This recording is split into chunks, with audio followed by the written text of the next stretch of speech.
Venue naming rights are among the most visible assets in sponsorship. When they work, they can be powerful. A brand's name becomes part of how people refer to a building, a district, or even a city landmark. But the strategic conditions where naming rights truly make sense for a brand owner are narrower than most organizations assume. In most cases, they should not even be part of the decision set at all. There are really three situations where naming rights can work. First, when mental availability is a real competitive lever. In categories like retail banking, telecom, or insurance, where products are often similar and switching decisions happen relatively infrequently, being top of mind can influence market share. In those environments, naming rights can function as a long term awareness engine. The brand becomes embedded in everyday language, in media coverage, and in how people refer to the venue. And then, second, when a brand is entering a new market or repositioning itself, new geographies often come with a familiarity gap. A naming partnership can establish credibility quickly by placing the brand in a highly visible local asset.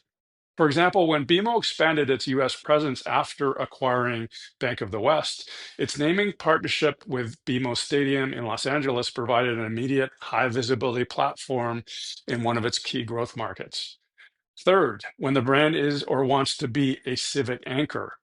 Large employers and longstanding local institutions sometimes use naming rights to signal a commitment to a city. In those cases, the value is less about consumer marketing and more about visibly embedding the organization in the fabric of that community. Even if one of these conditions is true for your business, naming rights are a long term proposition, both in the commitment you're making and in the time it takes for the benefits to build. It will take up to 3 years for a new venue name to become fully established in the public memory. Naming rights will almost always win on awareness, but awareness alone rarely drives real impact. That only happens when the brand invests in activation and treats the venue as a showpiece and a physical home for its brand story.